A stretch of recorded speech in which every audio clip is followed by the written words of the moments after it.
ഒരു കുഞ്ഞു കഥ പറയാം. ഒരു ദിവസം രണ്ട് സുഹൃത്തുക്കൾ ഒരു പുഴവക്കിൽ ഇരിക്കുകയായിരുന്നു.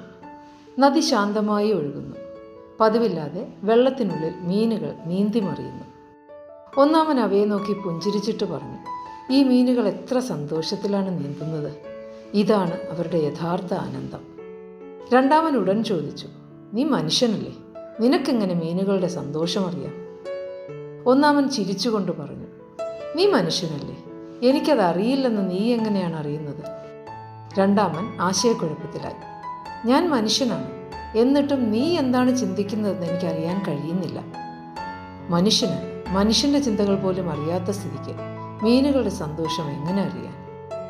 ഈ പാലത്തിൽ നിന്ന് നോക്കുമ്പോൾ ഒഴുക്കുള്ള നദിയിലെ മീനുകളുടെ സ്വതന്ത്രമായ നീന്തൽ നമ്മുടെ ഹൃദയത്തിൽ അവയുടെ സന്തോഷം അനുഭവിപ്പിക്കുന്നില്ലേ? ഒന്നാമൻ ചോദിച്ചു.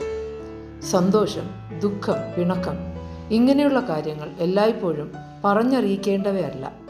ചില സത്യങ്ങൾ അനുഭവത്തിലൂടെയാണ് മനസ്സിലാക്കുന്നത്. ഓർക്കുക, എല്ലാ കാര്യങ്ങളും മറ്റൊരാൾ പറഞ്ഞു തന്നാൽ മാത്രമേ മനസ്സിലാവൂ എന്ന ചിന്തയരുത്.